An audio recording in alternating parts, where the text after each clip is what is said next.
What's up, guys? Hope you're doing well. Today's video I want to make on failure and learning from it. There's a lot of people out there that get fearful, especially in entrepreneurship, to fail. They think that the failure means loss and they can't take any losses. But if you look at being an entrepreneur and building a business, it's not a straight line of success. You're not going like this. You're going up, you're failing, you're going up, failing. And the entrepreneurs that make it, they're either they get the resources, they find ways to be resourceful, or they get the resources and they manage properly. Doesn't mean that they're perfect, doesn't mean that they don't have to struggle to find these resources. It means that they took the time to, when they failed, they did their best to learn from the failure, move forward, get better, and take the next step. So let's take a sports reference. Basketball players. No basketball player is able to dribble excellently, dunk, go up the court, free throws, whatever, different skills without practice. Look at LeBron James. As an amazing basketball player and team leader as he is, he didn't just wake up one day and was able to do all the skills that he has.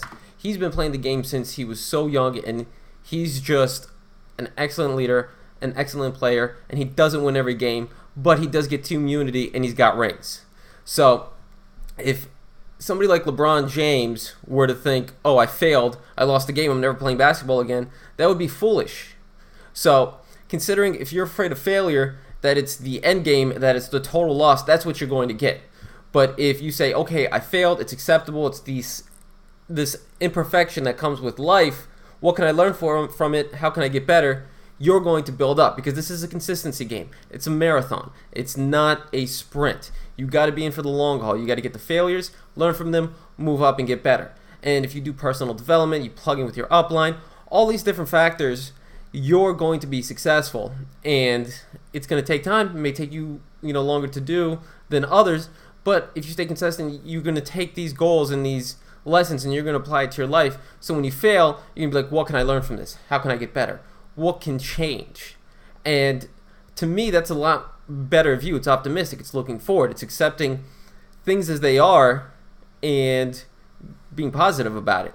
Because if you're just not going to do something because you fear that you're going to fail at it, then there's going to be a lot of things that you can't do. You're not going to be able to learn an instrument. You're not going to be able to learn how to sing, drive race cars, fly airplanes, tango dance in the middle of Santiago, Chile, while drinking vino. You know what I mean? You're gonna deprive yourself from all those things that come with failure. There's a difference between being risk adverse, which I agree. Let's say if you're a sound investor, of course you can be risk adverse, but nothing's perfect. You're gonna go out there, take a chance, and it takes you a while to learn how to be risk adverse, and you're gonna have to make mistakes. You're going to have to fail. It's just the nature of the beast. So if you can change your mindset to look at failure as an opportunity to grow, you're going to be so much better instead of an opportunity for failure that you shy away from. So basically what I would suggest is always be auditing when it comes to failure. You fail at something, you sit there and you drive the time aside and you try to go through every single step of why you failed. One of the big things that I've learned from the quality insurance industry is the 5 whys. So let's say you fail at something, you'd be like, why did I fail? Let's say you were playing basketball and you were like, you can't shoot free throws. Why can't I shoot free throws? Because I don't have sneakers on and I'm shooting on bare feet. Okay, you got sneakers. You still can't shoot. Why? Oh, because I haven't spent that much time practicing shooting free throws. Okay, so you have to practice free throws. That's your result out of the 5 whys. You have to practice your free throws and keep shooting them, and then eventually you're going to be good enough to shoot the free throws. And this is how the 5 whys go. You find out what you failed at, and you keep asking yourself why up till the time you get your result. And you should do that within 5 whys. It's a simple quality assurance trick. There's other things. There's fishbone diagrams. That goes really in depth. But for a lot of times, especially if it's small failures, if you just ask yourself why 5 times, you can typically get to the answer of why you failed. And you may not be able to do it perfect the next time, but you're going to be able to learn that lesson to either not do it and be more of efficient and go to a different way, or not make the same mistakes that you did. But if you're not taking the time to, when you fail, to audit your process, you might go through the same circle of making those failures over and over again. And nobody wants that, especially if you're in business or you're trying to do anything good. You want to be able to learn how you failed, what you failed at, what the root cause of your failure was, and then do the corrective action and move forward. And that's really the gist of it. I suggest looking up the 5 whys. Just Google the 5 whys. There's a lot of videos. There's a lot of content out there that people can really explain in more depth, show you little worksheets and everything.